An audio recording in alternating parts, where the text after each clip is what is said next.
Hello hi అందరికీ welcome back to my channel Sravanthi Narla cooking recipes. ఈరోజు recipe వచ్చేసి custard powder vanilla flavour తోటి custard halwa ఏ విధంగా ప్రిపేర్ చేసుకుందామో చూద్దాం.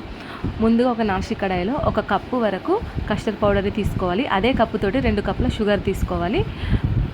అదే కప్పుతోటి 4 కప్పుల వాటర్ తీసుకోవాలి. 1 కప్పు కస్టర్డ్ పౌడర్కి 2 కప్పుల షుగరు, 4 కప్పుల వాటర్, ఇలా అన్నీ నాసి కడాయిలో మనం కొలతల ప్రకారం వేసుకొని బాగా మిక్స్ అయ్యేంత వరకు ఒకసారి మంచిగా కలుపుకోవాలి.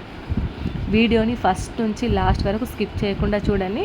నా వీడియోకి like, share, comment, please subscribe మాత్రం మర్చిపోకండి. ఈ విధంగా మంచిగా కలుపుకున్న తర్వాత స్టవ్ అయితే ఆన్ చేసి మనం ముందుగా కలుపుకున్న ఈ నాన్ స్టిక్ కడాయిని హై ఫ్లేమ్లో పెట్టాలి. ఒక 10 నిమిషాల వరకు పెట్టి మంచిగా ఇలా కలుపుకోవాలి. హై ఫ్లేమ్లో పెట్టడం వల్ల దాంట్లో ఉన్న షుగర్ కరిగి కస్టర్డ్ పౌడర్ కూడా దగ్గరికి రావడం స్టార్ట్ అవుతుంది. ఇలా హై ఫ్లేమ్లో ఒక 10 నిమిషాల వరకు పెట్టడం వల్ల మనకు కస్టర్డ్ షుగర్ కరిగి ఇలా దగ్గర పడుతుంది. ఇప్పుడు ఇలా అయినప్పుడు మనం స్టవ్ని సిమ్లో పెట్టి కలుపుతూ ఉండాలి. ఇప్పుడు ఉండలు గడ్డలు కట్టకుండా మంచిగా లో ఫ్లేమ్లో పెట్టి మనం కలుపుతూ ఉండాలి. దగ్గర పడేంత వరకు హల్వా ఏ విధంగా రెడీ అవుతుందో ఆ విధంగా దగ్గర పడేంత వరకు మనం కలుపుతూ ఉండాలి. చాలా టేస్టీగా ఉంటుంది. మీరు కూడా ఇప్పుడు ఇందులో 1 స్పూన్ వరకు నెయ్యి యాడ్ చేయాలి. ఇలా నెయ్యి యాడ్ చేసి నెయ్యి కరిగేంత వరకు మనం కలుపుతూనే ఉండాలి. ఈ హల్వా అయితే చాలా టేస్ట్గా ఉంటుంది.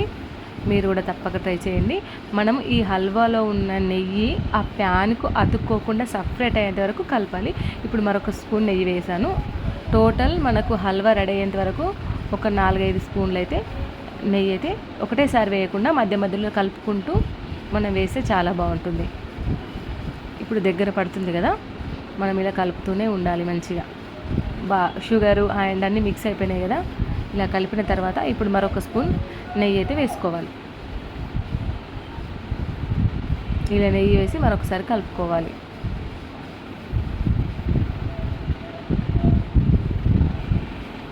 ఇలా కలుపుకున్న తర్వాత మొత్తం దగ్గరికి వచ్చిన తర్వాత ఇప్పుడు ఇందులో కొంచెం ఇలాచీ పౌడర్, మరొక స్పూన్ నెయ్యి వేసి ఒకసారి కలుపుకున్న తర్వాత ఇప్పుడు నట్స్ అయితే వేసుకోవాలి. సన్నగా కట్ చేసుకున్న కాజు, సన్నగా కట్ చేసుకున్న బాదం, ఇవన్నీ అయితే ఇప్పుడు దగ్గర పడింది కదా, అన్నీ మిక్స్ చేసుకొని ఇందులో వేసేసుకోవాలి.